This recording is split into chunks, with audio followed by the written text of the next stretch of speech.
ഒരു ദൃശ്യം കാട്ടിത്തരാം.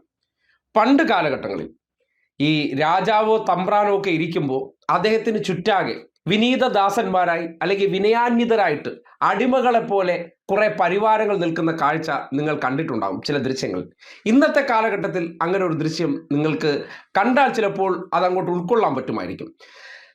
കഴിഞ്ഞ ദിവസം വയനാട് 7 സ്റ്റാർ ഹോട്ടൽ സപ്തയിൽ നടന്ന കോൺഗ്രസിന്റെ അത്യാഡംബര ഗാന്ധിയൻ ക്യാമ്പാണല്ലോ. ഗാന്ധിയൻ എന്ന് പറഞ്ഞാൽ ഇങ്ങനെയാണ്, ലളിതമായിട്ട് വേണം നടത്താൻ. 7 സ്റ്റാർ ഹോട്ടലിൽ ഒരു രാത്രി ഒരു മുറിക്ക് 20,000 മുതൽ 25,000 രൂപ വരെ വിലമതിക്കുന്ന ആഡംബര ഗാന്ധിയൻ ക്യാമ്പ് നടത്തിയിരുന്നു. അതിനകത്തുനിന്നുള്ളൊരു ദൃശ്യം പുറത്തേക്ക് വരുന്നുണ്ട്.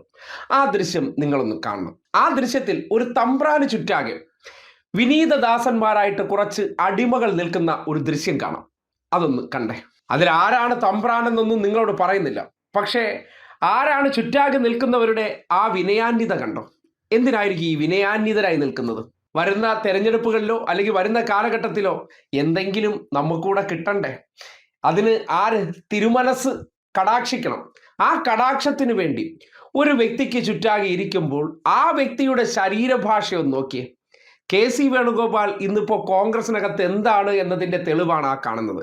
ഇത്രമാത്രം ദയനീയ അവസ്ഥയിൽ നിൽക്കുന്നവർ, അതായത് അധികാര കേന്ദ്രങ്ങളിലേക്ക് എത്താൻ ഒരു വ്യക്തിക്ക് മുന്നിൽ കുമ്പിട്ട് കുനിഞ്ഞു നിൽക്കേണ്ട ഗതികേടിലേക്ക് പണ്ട് കാലഘട്ടത്തിൽ നിങ്ങൾക്കറിയില്ലേ, ഈ നാട്ടിലെ തൊഴിലാളികളായിട്ടുള്ളവർ തമ്പ്രാന് മുന്നിൽ ജോലി ചെയ്തതിന് ശേഷം കൂലിക്ക് നിന്നിരുന്ന ഒരു അവസ്ഥയുണ്ട്. ഇങ്ങനെ ആ അവസ്ഥയിൽ നിന്ന് നടുവളഞ്ഞു നിൽക്കുകയാണ്. ഈ പ്രവൃത്തി ചെയ്യുമ്പോഴും നിങ്ങളൊരു കാര്യം ആലോചിക്കുക.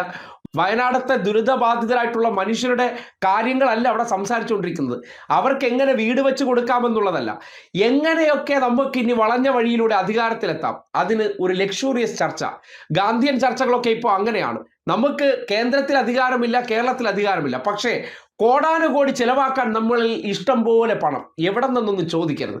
അതാണ് ഇപ്പോൾ നമ്മുടെ സെറ്റപ്പ്. ആ നിലയ്ക്കുള്ള ഒരു ആർഭാടം കാട്ടിയതിന് ശേഷം ഇതിനെ സംബന്ധിച്ച് കെ.സി. വേണുഗോപാൽ നടത്തിയൊരു പ്രതികരണം കൂടിയുണ്ട്. ഒന്ന് കേട്ടെ.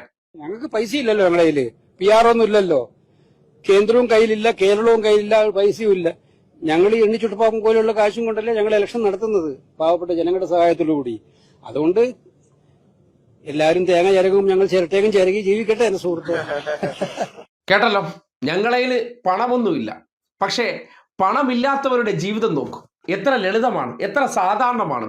നമ്മുടെ രാഹുൽ ഗാന്ധി ഇടയ്ക്കിടയ്ക്കൊക്കെ തൈരെന്നൊക്കെ പറഞ്ഞുകൊണ്ട് നമ്മുടെ നാട്ടിൽ ചില കുടിലുകളൊക്കെ കയറുമ്പോൾ നമ്മുടെ നാട്ടിലെ നേതാക്കന്മാരെന്ന് പറഞ്ഞാൽ ഇപ്പോൾ തന്നെ റിസോർട്ട് രാഷ്ട്രീയത്തിലേക്ക് കടന്നിട്ടുണ്ട്.